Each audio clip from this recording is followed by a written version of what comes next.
Chaque seconde, plus de 43 000 vidéos sont visionnées sur YouTube, la plus grande plateforme de diffusion de vidéos au monde. Créé en 2005 et racheté par Google en 2006, ce média social est disponible dans 79 pays et couvre 95% de la population Internet mondiale. Pour les créateurs de contenu, les éditeurs et les sociétés de production, cette plateforme est devenue un acteur principal dans l'industrie du divertissement. Ces mêmes créateurs et éditeurs cherchent toujours de meilleurs moyens d'améliorer la qualité de leur production, et ainsi d'augmenter le nombre de vues et de likes sur leurs vidéos.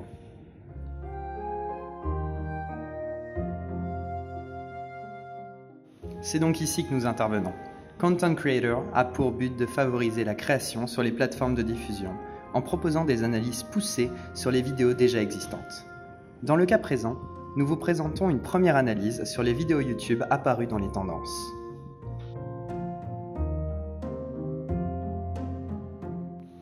Nous nous demandons ainsi comment nous pouvons aider les créateurs à réaliser plus de vues et plus de likes sur leurs vidéos, en essayant de trouver des critères permettant de favoriser ce gain de visibilité.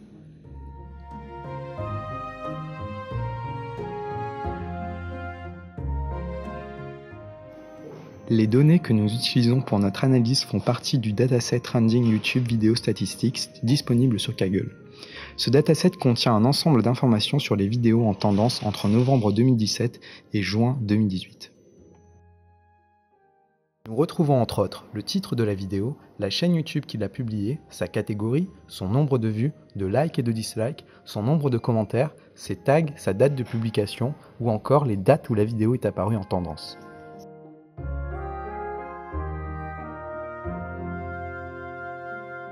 Après avoir calculé les statistiques de base du dataset, nous avons observé différents éléments. Nos données sont composées de 40 724 observations et de 19 variables. Les variables contiennent entre autres le nombre de vues et de likes, deux valeurs que nous souhaitons prédire et maximiser à l'avenir. Nous avons ajouté 5 nouvelles variables à notre dataset. Il y a tout d'abord le pourcentage de commentaires, le pourcentage de dislikes, le pourcentage de likes, qui sont calculés en fonction du nombre de vues et qui nous sont nécessaires afin d'observer des corrélations intéressantes ou tout simplement pour aller dans le sens de notre business goal. Nous avons également ajouté le nombre de liens présents dans la description de la vidéo amenant l'utilisateur vers des médias sociaux, ainsi que le nombre de références vers d'autres chaînes YouTube. Ces deux features nous aident à observer s'il peut y avoir une corrélation entre l'ajout de liens dans la description et le nombre de vues et de likes. En effet, nous pensons que la collaboration entre plusieurs vidéastes, chacun ayant sa propre communauté, peut influer sur le nombre de vues. Le dataset est composé de plusieurs catégories. On remarque que la catégorie principale est la catégorie divertissement, avec 24% du dataset. On remarque que la catégorie musique ne compose, elle, que 9% du dataset. Pourtant, lorsque nous regardons les catégories par le nombre de vues qu'elles font, la catégorie musique fait 5 milliards de vues, alors que la catégorie entertainment n'en fait que 3 milliards. Cette différence s'explique par le fait que les labels musicaux utilisent YouTube comme plateforme de diffusion. Nous avons alors beaucoup de vues sur les clips musicaux de chanteurs et chanteuses connus, qui représentent donc 29% des vues sur notre dataset. Ici, nous montrons la somme des trois données concernant l'interaction des utilisateurs, le nombre de likes, le nombre de dislikes et le nombre de commentaires. Rien d'étonnant dans le résultat, la catégorie totalisant le plus de likes est la musique, car comme dit précédemment, c'est également cette catégorie qui détient le plus de vues. Il est intéressant d'observer que la catégorie comédie, qui a presque autant de vues que la catégorie sport, fait près de 3 fois plus de likes et 2 fois plus de commentaires. On peut présumer que les vidéos de sport se regardent plus de manière passive, contrairement aux vidéos comiques qui suscitent l'interaction.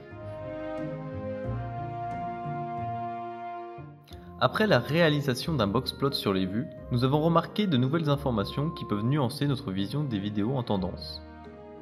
L'écart type du nombre de vues sur chaque vidéo dans une catégorie est souvent très grand, ce qui montre une dispersion des données autour de la moyenne. Il existe donc des vidéos qui font entre guillemets peu de vues et qui se retrouvent dans les tendances malgré tout. On remarque aussi que les communautés ont tendance à plus liker qu'à disliker les vidéos.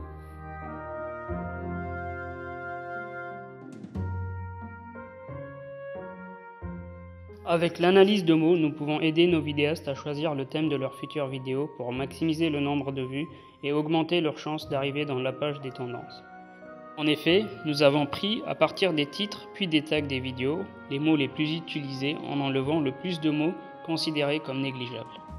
Basé sur les fréquences d'apparition des données que nous récupérons, nous pouvons proposer un ensemble de thématiques ou de sujets tendances. Par exemple, on remarque que dans la catégorie gaming, Fortnite, qui est le jeu du moment, est le mot-clé principal.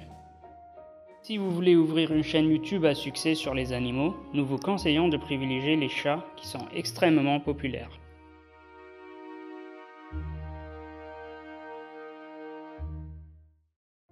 Les youtubeurs font de l'argent en fonction du nombre de vues sur leurs vidéos. Il est donc intéressant d'analyser la distribution des vues pour avoir une bonne perception du nombre très restreint de vidéos qui ont beaucoup de vues. Les valeurs des vues dans notre dataset vont de 223 vues à plus de 100 millions de vues pour une vidéo. En dessinant un histogramme logarithmique des vues, ainsi que la PDF logarithmique, on se rend compte que la distribution est log normale. Aussi, en calculant les quantiles, on voit que seulement 8% des vidéos de notre dataset font plus de 1 million de vues. C'est une information importante car cela signifie qu'avoir une vidéo en trending assure avec 8% de probabilité d'obtenir 1000 $. En effet, un modèle communément accepté est qu'un YouTuber reçoit environ 1 $ pour 1000 vues. Nous avons ensuite étudié la distribution des likes. Les likes prennent des valeurs allant de 0 à 4 millions. Après une analyse de la distribution, on peut voir que 78% des vidéos ont moins de 10 000 likes. De plus, 40% des vidéos ont moins de 1000 likes.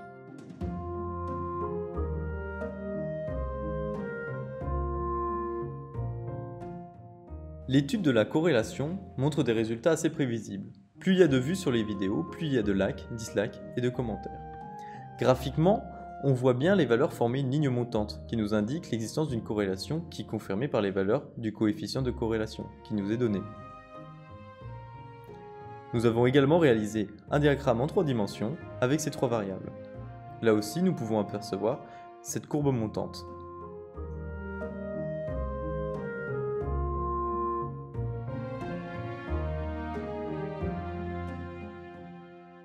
DivDay est la nouvelle variable que nous avons générée.